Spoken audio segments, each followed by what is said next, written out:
రాజ్యసభ ఎన్నికల్లో భాగంగా నిన్న మీనాక్షి నటరాజన్ నామినేషను రాజ్యసభ తిరస్కరించడం జరిగింది. అయితే దీనికి సంబంధించి మాట్లాడడానికి Telangana Congress legal cell vice chairman అయినటువంటి ఉదయ్ క్రాంత్ గారు ఉన్నారు. వారిని అడిగి తెలుసుకుందాం. సార్, రీసెంట్‌గా మీనాక్షి నటరాజన్ గారు రాజ్యసభ ఎన్నికల కోసం నామినేషన్ తిరస్కరించబడింది. అయితే ఇప్పుడు వస్తున్నటువంటి ఆరోపణలేంటంటే ముఖ్యంగా తెలంగాణలో మీనాక్షి నటరాజన్ గారి పైన ఒక కేసు నమోదైందని, దాన్ని దాచిపెట్టి నామినేషన్ వేశారంటూ కూడా ఆరోపణలు వస్తున్నాయి. అంటే ఈ కేసేంటి? ఈ ఆరోపణలేంటంటారు సార్? ఇప్పుడు మధ్యప్రదేశ్ రాజ్యసభ ఎలక్షన్స్ జరుగుతూ ఉన్నాయి కాబట్టి అందులో ముగ్గురు అభ్యర్థులను మధ్యప్రదేశ్ నుంచి రాజ్యసభ పంపించే అవకాశం ఉన్నాయి. ఇది బై వే ఆఫ్ ఎలక్షన్స్ జరుగుతాయి.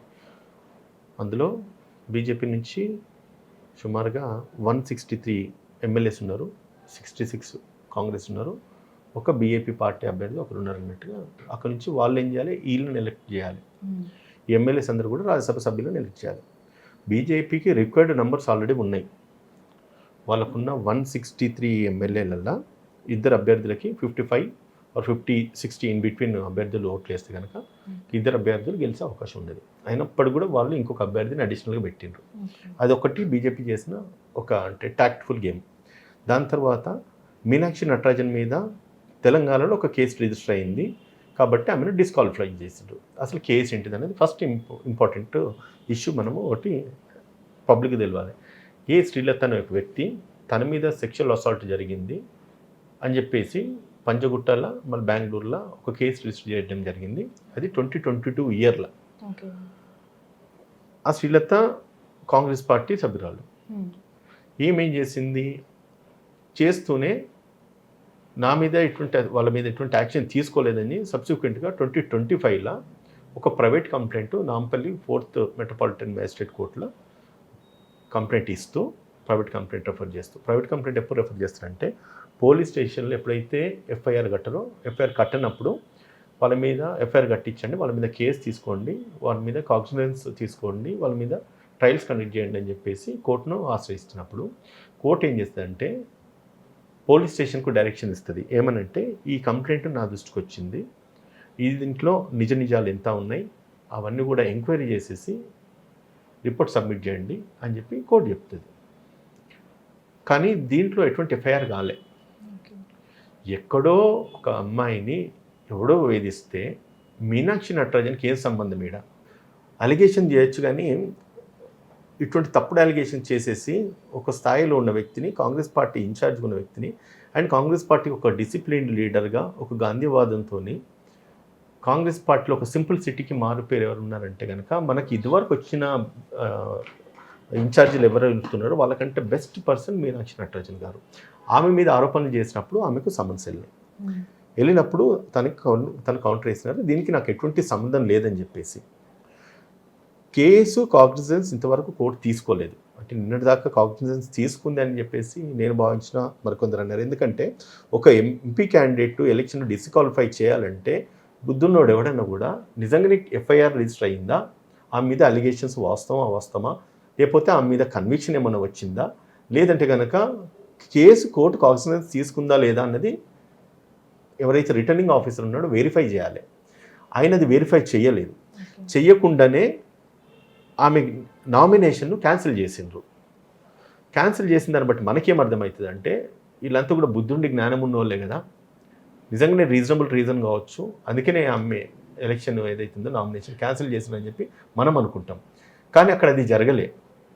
క్లియర్ కట్గా ఒకసారి డెప్త్కి వెళ్ళేసి నిన్న ఈరోజు అంతా కూడా, ఈరోజు నేను కోర్టుకు కూడా నేను అడ్వకేట్ని పంపించిన కానీ ఎటువంటి ఇన్ఫర్మేషన్ దానికి సంబంధించింది కోర్టులో కూడా డిస్కస్ చేస్తలేరు.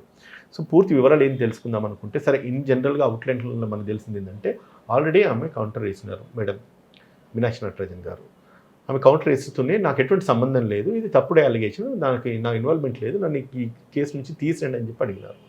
కేసు ఇంతవరకు కోర్టు కాగ్నిజెన్స్ తీసుకోలేదు, నేరం రుజువు కాలేదు, నేర ఆరోపణ కూడా సరికాదు అని చెప్పేసి తన ఒపీనియన్స్ ఎక్స్ప్రెస్ చేసినారు. దీన్ని దృష్టిలో పెట్టుకొని ఇది ఏంటంటే ప్రజాస్వామ్యాన్ని కూలీ చేసే విధంగా వన్ థింగ్, ఎలక్షన్ అన్నది అపోనెంట్కు అవకాశం ఇచ్చేసి గెలిచినప్పుడే ఎలక్షన్ ప్రజాస్వామ్యబద్ధంగా ఎన్నుకోబడుతున్నట్టుగా నిర్ధారణలోకి వస్తుంది. కానీ ఇక్కడ అది జరగలేదు. దీంట్లో అంటే ఎలక్షనే లేకుండా ప్రతి చోట ఒక దిక్కు చూస్తేనేమో ఓట్లు తప్పుడు ఓటు చోరీ ఒకటి నడుస్తూ ఉన్నది, తప్పుడు ఓట్లు తీసుకొచ్చేసి ఓట్లు వేయించుకుంటున్నారు.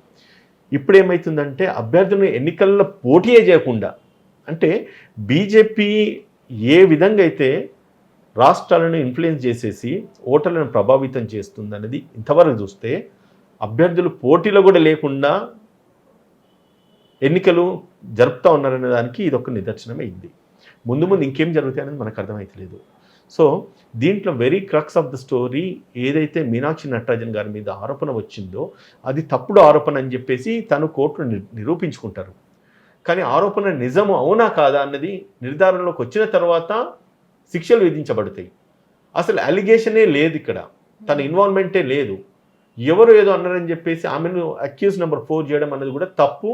తన పేరు తన నుంచి తీసేయమని చెప్పి తను కోర్టుకు తన ఎక్స్ప్లెనేషన్ సబ్మిట్ చేసిండ్రు. కానీ సార్ అంటే నామినేషన్ తిరస్కరించే సమయంలో కూడా చాలా మంది వాళ్ళ పైన ఉన్న కేసులన్నీ కూడా దాంట్లో చెప్పడం జరుగుతుంది. కానీ ఇక్కడ చూసుకున్నట్లయితే అక్యూజ్ నెంబర్ 4గా ఉన్నారని మీరు చెప్తున్నారు. అయితే ఇలాంటి కేసులు దాచిపెట్టి నామినేషన్ వేయడం తప్పని కూడా ఇప్పుడు వినపడుతున్నటువంటి ఆరోపణలు, దీనిపైన మీరేమంటారు? సో ఒకటి, ఇందులో దాచడానికి ఏమీ లేదు. యాక్చువల్గా అయితే చెప్పాలంటే నీ మీద క్రిమినల్ కేసెస్ ఏమన్నా పెండింగ్లో ఉన్నాయా, క్రిమినల్ కేసెస్ ఏమన్నా రిజిస్టర్ అయి ఉన్నాయని ఎలక్షన్ అఫిడవిట్లోనే ఉంటుంది. అసలు దీంట్లో క్రిమినల్ కేసెస్ ఆమె మీద రిజిస్టర్ కాలేదు ఫస్ట్ ఇన్స్టెన్స్లో. ఈమె ఏదైతే కంప్లైంట్ ఇచ్చిందో శ్రీలత అనే వ్యక్తి కంప్లైంట్ తినను అందులో కంప్లైంట్లో 4th అక్యూజ్ చేస్తున్నారు. కానీ కేసు కాగ్నిసెన్స్ తీసుకోవాలమ్మా. ఇప్పుడు ఎఫ్ఐఆర్ వన్స్ మనం కంప్లైంట్ ఇస్తాము, కంప్లైంట్ ఇచ్చినంత మాత్రాన ఆమె మీద నేరం రుజువైనట్టు కాదు, లేకపోతే ఆమె నేరస్తురాలని కాదు. ఎఫ్ఐఆర్ కట్టి కేసు ఇన్వెస్టిగేషన్ చేసే ప్రాసెస్లో తన మీద ఒక కేసు పెండింగ్ ఉందని చెప్పి చెప్తారు. అదేవిధంగా ప్రైవేట్ కంప్లైంట్ కోర్టుకి వేసిన తర్వాత కోర్టు కంప్లైంట్ తీసుకొని మీ రిటర్న్ ఎక్స్ప్లెనేషన్ ఏంటి చెప్పండి అని చెప్పి అడిగినారు ఇక్కడ. కానీ కేసు తీసుకొని కాగ్నిజెన్స్ తీసుకొని కేసు రిజిస్టర్ చేయమని చెప్పి ఈ మోర్ పర్టికులర్ కేసులో అక్కడ కోర్టు చెప్పలేదు. సో కాబట్టి దాన్ని డిస్క్లోజ్ చేయాల్సిన నెసెసిటీ మీనాక్షి నటరాజన్ గారికి లేదు. ఇంకొకటి కూడా చెప్తున్నా, ఒకవేళ డిస్క్లోజ్ చేసినా చేయకపోయినా కూడా ఎలక్షన్కి ఎఫెక్ట్ అయ్యేది ఏం లేదు ఇక్కడ. ఒకవేళ మర్డర్లు చేసిన వాళ్ళు లేదంటే పెద్ద పెద్ద డెకాయిడ్ చేసిన వాళ్ళు క్రిమినల్స్ అందరూ కూడా ఈరోజు ఎంపీలు ఎమ్మెల్యేలు అయి ఉన్నారు, రైట్? దీనికి ఎంత మటుకు దీన్ని ప్రభావితం చేస్తుంది? ఆమె ఎలక్షన్ ఏమాత్రం ప్రభావితం చెయ్యదు ఇక్కడ. అసలు డిస్క్లోజ్ చేసినా చేయకపోయినా she is fit and eligible to contest that election and Congress has majority numbers to win the election. కానీ ఏంటంటే వాళ్ళు ఎలక్షన్ గెలుస్తారు, గెలవకుండా ఉండడానికి బీజేపీ పనిన కుట్ర ఇది. రిటర్నింగ్ ఆఫీసర్ రిజెక్ట్ చేయడం సరికాదు. ఎలక్షన్ కమిషన్కి అది రిపోర్ట్ చేస్తున్నారు. అవసరమైతే సుప్రీంకోర్టు దాకా వెళ్ళి కూడా కొట్లాడతాయని చెప్పి చెప్తున్నారు. ఇమీడియట్గా అది లాస్ట్ డే జరిగింది. ఇప్పుడు బీజేపీ చేయాల్సిన ఏంటంటే if it is a highly disciplined party, ప్రజాస్వామ్యాన్ని నిలబెట్టాలి కాపాడాలని అనుకుంటే కనుక ఈ ఎలక్షన్ నోటిఫికేషన్ వెంటనే క్యాన్సిల్ చేసేసేయాలి, కొత్త నోటిఫికేషన్ ఇష్యూ చేయాలి. ఏదైతే వాళ్ళు ఇదివరకు ఆమె ఎలక్షన్ రిజెక్ట్ చేసినారో దానికన్నా గడువన పెంచాలి. ఇది ఎలక్షన్ కమిషన్ పరిధిలో ఉంటుంది. దాని గురించి కాంగ్రెస్ పార్టీ సుప్రీంకోర్టు దాకా కూడా వెళ్ళి కొట్టడానికి సిద్ధంగా ఉన్నారు. అంటే ఈ రోజు నామినేషన్ తిరస్కరించిన తర్వాత మీనాక్షి నటరాజన్ గారు కూడా సుప్రీంకోర్టుని ఆశ్రయించడం జరిగింది. దీనిపైన ఈరోజు విచారణ జరగబోతుంది. అంటే ఫైనల్గా ఏం రిజల్ట్స్ వస్తుంది అనుకోవచ్చు? అసలు తిన మీద నేరారోపణ మోపబడింది కూడా వాస్తవం కాదు అనేసి ఆమె తన ఎక్స్ప్లెనేషన్ చెప్తా ఉంది. ఎవరో ఒక అమ్మాయిని సెక్షువల్ అసాల్ట్ చేసినారని చెప్పి ఆ అమ్మాయి వచ్చేసి కోర్టులో కేసు ఫైల్ చేయడం వల్ల తిన ఇన్వాల్వ్మెంట్ లేదు. అసలు పార్టీ హెడ్గా నువ్వు డిసిప్లినరీ యాక్షన్ తీసుకోలేదు అని చెప్పేసి కోర్టుకు వెళ్ళేసి కేసు పెట్టడము అది ఎంత మటుకు సబబు? నిజంగానే నేరం జరిగిందా లేదనేది ప్రూవ్ చేయాల్సింది పోలీస్ అండ్ ఇన్వెస్టిగేషన్ ఏజెన్సీస్.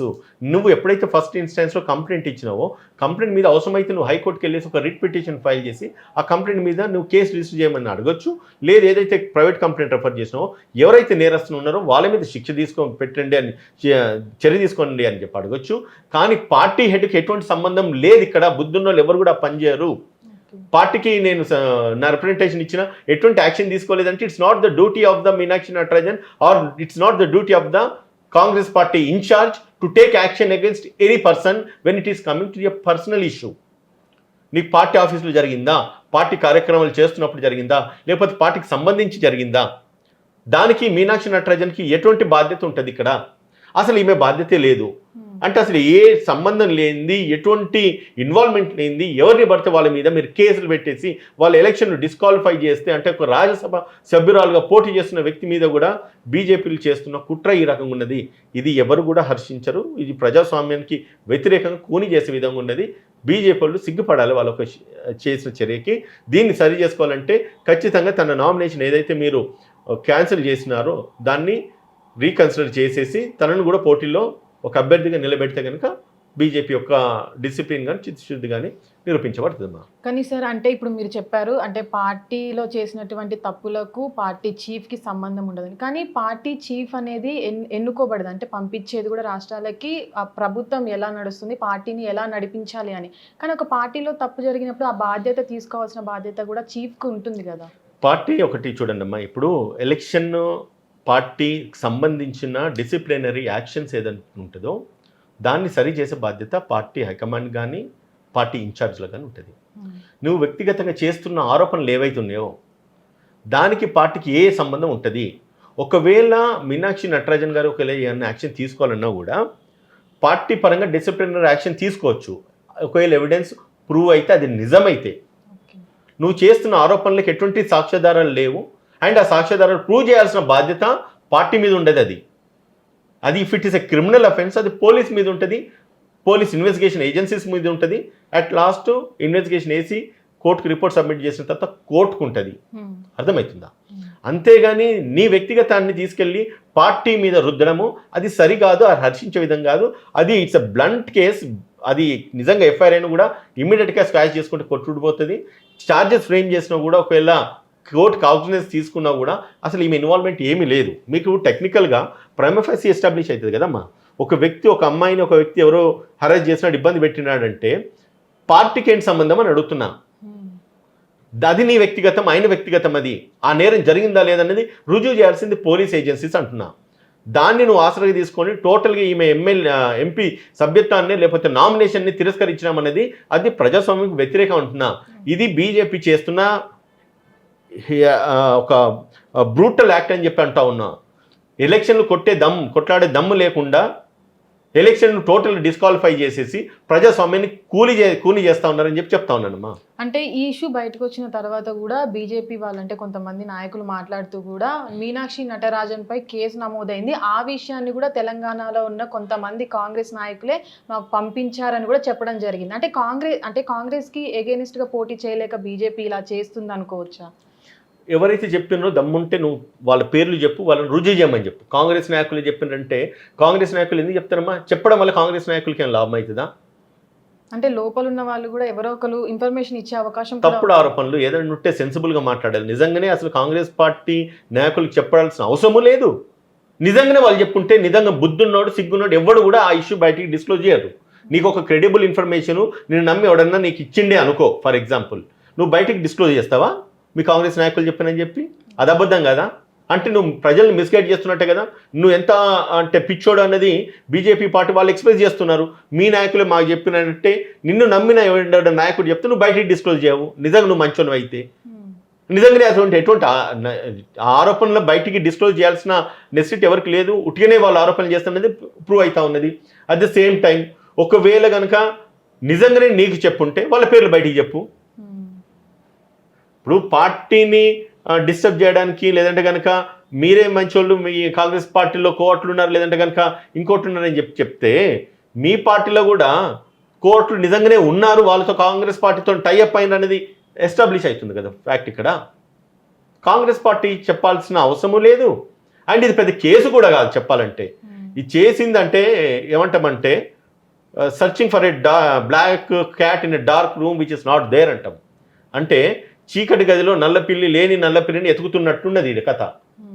అక్కడ కేసే లేదని ఆయన అంటే దాని మీద కోడిగుడ్డు మీద ఈకలు వీకినట్టు ఇక్కడ కేసు ఉన్నది, ఆమె డిస్క్లోజ్ చేయలేదు, ఈ మీద ఆరోపణ మోపబడింది, దానివల్ల నువ్వు ఎలక్షన్ డిస్క్వాలిఫై చేస్తానంటే రాష్ట్రాన్ని దేశాన్ని నడిపిస్తున్న ప్రభుత్వంలో ఒక ఎలక్షన్ కమిషన్ ఒక సుప్రీం అథారిటీ, నీ రిటర్నింగ్ ఆఫీసర్ తప్పు చేస్తే దాన్ని సరి చేసుకునే బాధ్యత మీకు ఉంటుంది.